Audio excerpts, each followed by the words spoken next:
حضرت ابو ہریرہ رضی اللہ تعالی عنہ سے روایت ہے کہ رسول اللہ صلی اللہ علیہ وآلہ وسلم نے فرمایا کہ جب کوئی تم میں سے آمین کہے اور فرشتوں نے بھی اسی وقت آسمان پر آمین کہی، اس طرح ایک کی آمین دوسرے کی آمین کے ساتھ مل گئی تو اس کے پچھلے تمام گناہ معاف ہو جاتے ہیں۔ صحیح بخاری حدیث نمبر 781۔ حضرت ابو ہریرہ رضی اللہ تعالی عنہ سے روایت ہے کہ رسول اللہ صلی اللہ علیہ وآلہ وسلم نے فرمایا کہ جب امام غیر المغضوب علیہم ولا الضالین کہے تو تم بھی آمین کہو، کیونکہ جس نے فرشتوں کے ساتھ آمین کہی اس کے پچھلے تمام گناہ معاف کر دیے جاتے ہیں۔ سمیع کے ساتھ اس حدیث کو محمد بن عمر نے بھی ابو سلمہ سے، انہوں نے ابو ہریرہ رضی اللہ تعالی عنہ سے، انہوں نے حضرت صلی اللہ علیہ وآلہ وسلم سے روایت کیا۔ صحیح بخاری حدیث نمبر 782۔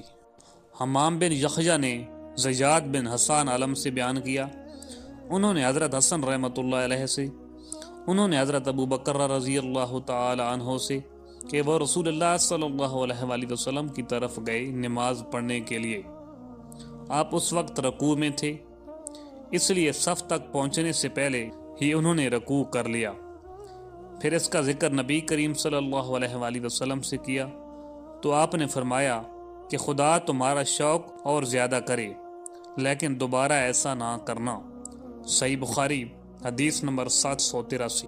عبداللہ طحان نے سعید بن ایاس جریری سے بیان کیا، انہوں نے ابو العلاء یزید بن عبداللہ سے، انہوں نے مطرف بن عبداللہ سے، انہوں نے عمران بن حسین سے کہ انہوں نے حضرت علی رضی اللہ تعالی عنہ کے ساتھ بصرہ میں ایک مرتبہ نماز پڑھی، پھر کہا کہ ہمیں انہوں نے وہ نماز یاد دلا دی جو ہم نبی صلی اللہ علیہ وآلہ وسلم کے ساتھ پڑھا کرتے تھے۔ پھر کہا کہ حضرت علی رضی اللہ تعالی عنہ جب سر اٹھاتے اور جب سر جھکاتے اس وقت تکبیر کہتے۔ صحیح بخاری حدیث نمبر 784۔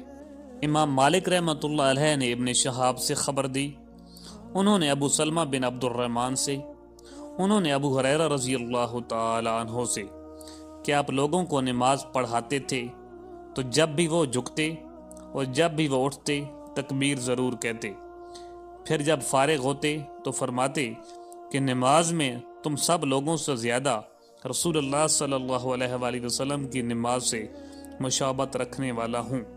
صحیح بخاری حدیث نمبر 785۔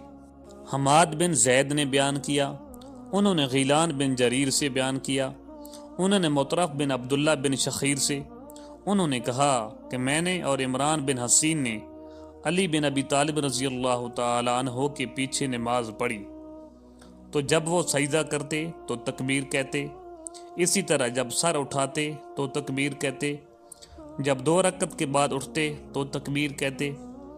جب نماز ختم ہوئی تو عمران بن حسین نے میرا ہاتھ پکڑ کر کہا کہ حضرت علی رضی اللہ تعالی عنہ نے آج حضرت محمد صلی اللہ علیہ وآلہ وسلم کی نماز یاد دلا دی، یا یہ کہا کہ اس شخص نے ہم کو حضرت صلی اللہ علیہ وآلہ وسلم کی نماز کی طرح آج نماز پڑھائی۔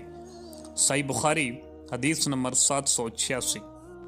حشیم بن بشیر نے ابو بشر حفظ بن ابی واشیہ سے خبر دی، انہوں نے اکرمہ سے، انہوں نے بیان کیا کہ میں نے ایک شخص کو مقام ابراہیم میں نماز پڑھتے ہوئے دیکھا کہ ہر جھکنے اور اٹھنے پر وہ تکبیر کہتا تھا، اسی طرح کھڑے ہوتے وقت اور بیٹھتے وقت بھی۔